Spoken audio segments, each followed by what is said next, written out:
Hey guys, no fancy intro today, let's jump straight to work. I want to show you before we begin painting the studies I've made for the painting. This idea came to me when I was traveling in northern Thailand, and on the flight back to Israel, where I'm from, I sketched in my iPad a little color study, really raw, just throw in the colors I saw in my mind.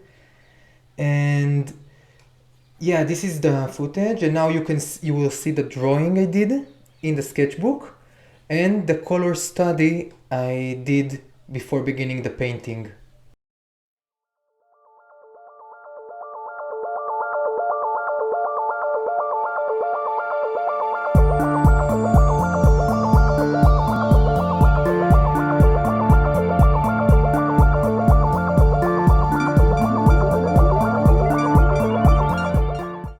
So I didn't copy from a photo, but created displays from multiple photos I took in the area, and all the colors are totally reinvented, which I will talk about in depth later.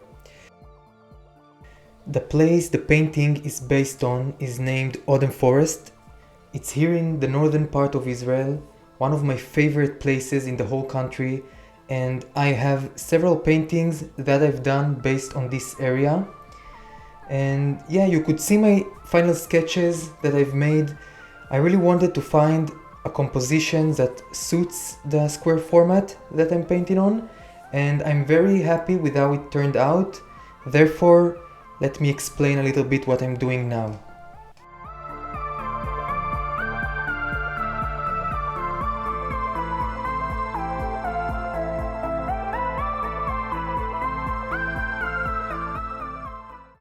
So, if you watched any of my videos, you know I always love to start with an underpainting, which means I use some earth tones like burnt umber, burnt sienna, raw sienna, etc.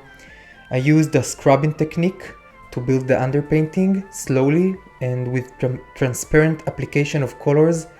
I'm creating the values. And you can see it creates kind of a map, elaborated map you can say, that I could follow along after with the color layers that I will do.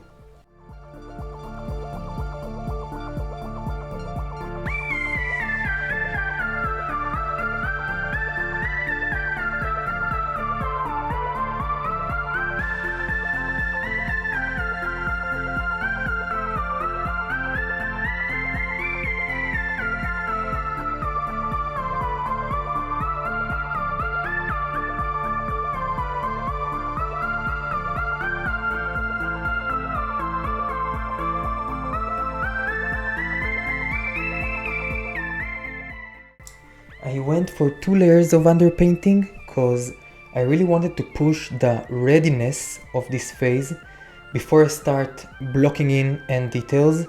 And what do I mean by readiness? I really wanted to push the darks and the lights as much as possible.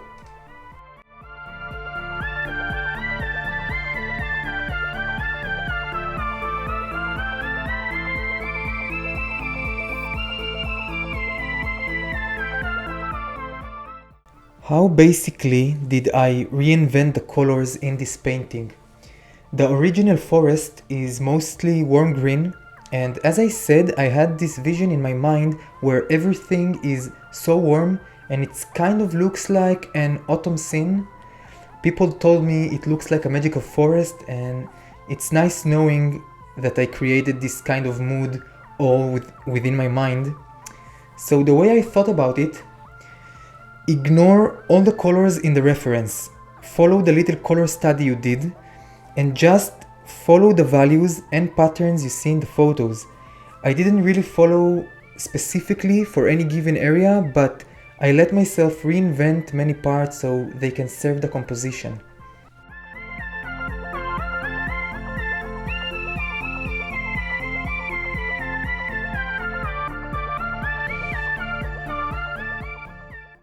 Here I am softening the edges with a small brush, taking advantage of the skies that are still wet to create a really smooth gradation from the skies to the contour of the trees. And I don't think it's the color layer now, but maybe I'm wrong.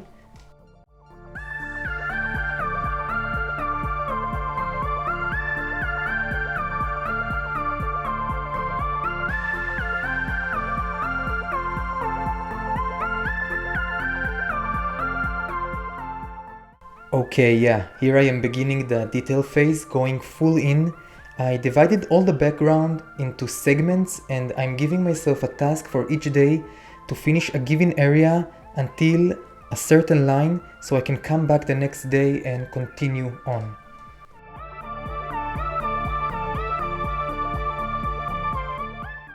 So returning to the reinvention of color, a nice trick you can do is to edit the photo to black and white, which I did not do, but it helps you ignore the colors altogether and it's therefore helpful just to follow the values. Another thing I took into consideration is the warm versus cool temperature, which you can't do if the reference you are following is in black and white. I just tried my best to nail the temperature differences between every area. If I saw a little grouping of leaves which are cool green, you could say, and next to them a different grouping which are more warm, I just follow it, but with the warm tones I had mixed on my palette. And this way I slowly built the whole painting just like that.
I made a video recently on how I create light in paintings, and I touched there upon a subject that is relevant here, how within the trees I like to create a really soft effect of the different grouping of leaves. For me it really does all the difference in the end result. Instead of throwing much paint around, I try to be calculated and build it up slowly and softly until I put the final highlights.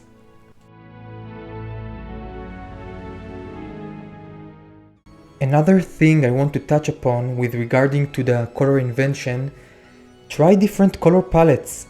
As I said, you can ignore the reference, and while you do the smaller color studies, just try different tube of paints.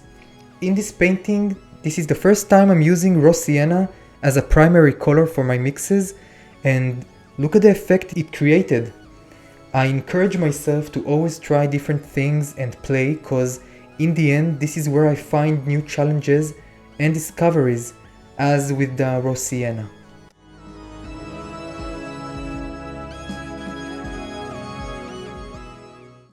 As you understand by now, this is not a follow-along tutorial, but I'll talk a little bit about what I do. I'm still working on the background. I really pushed myself there without compromise. Because I'm reinventing the information as I go, it takes so much longer, and one quality I always try to develop is patience. I remember once when I just began painting my painting journey, I asked the artist Steve Schmiller how he splits his time between creative endeavor and practicing the fundamentals, and the response I got was somehow different. He recommended me to develop patience and just work deliberately, cause detail work takes time, and the longer I paint, the more I understand what he meant when he told me that.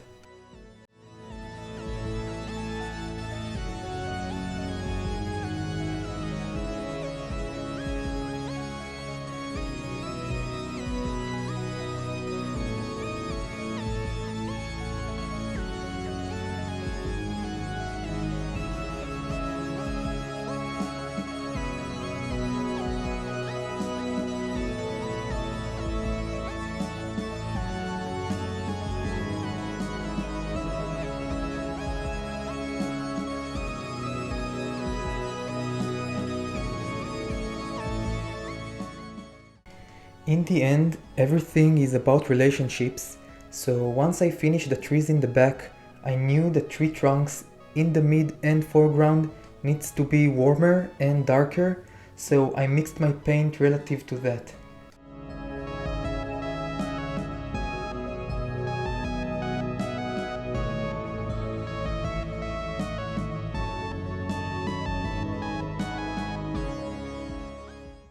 Let me enjoy my music. As you can see, this is not the music you hear now, but I put some really good music on and I couldn't resist myself, which happens many times.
Okay, so I've been pulling all-nighters like for 3 or 4 nights in a row now because I have a deadline. I need to finish it in 2 days. It's Thursday today and I need to finish it till Sunday morning, and another painting that is there.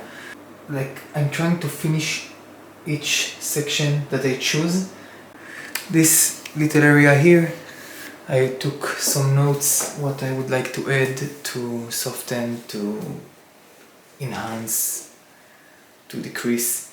It's a challenging one. I wish I had more time. I could easily spend on it another 2 weeks, you know, perfecting it, you can say, and I'm running late. So yeah, I have another 2 days of extreme painting. Yeah, but I'm so happy with it. It's unbelievable. Like, I didn't imagine it to turn out this way. So yeah, I'm gonna continue now. Let's go.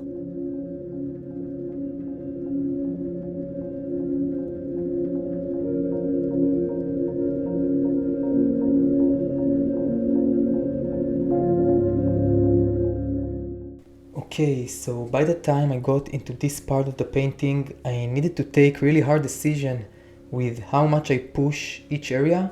As I said, I could easily spend another 2 weeks, but didn't have the time.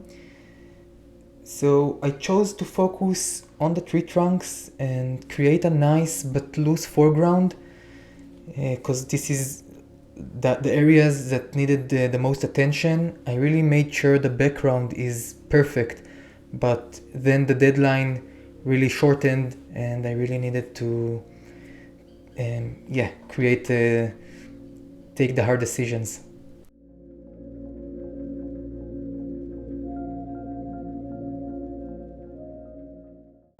Now I'm just putting some final touches here and there in real time, as the other part of the video was sped. So this will be it until the final reveal. I hope you've enjoyed the video. Let me know in the comments. I will definitely see you on the next one. Thank you.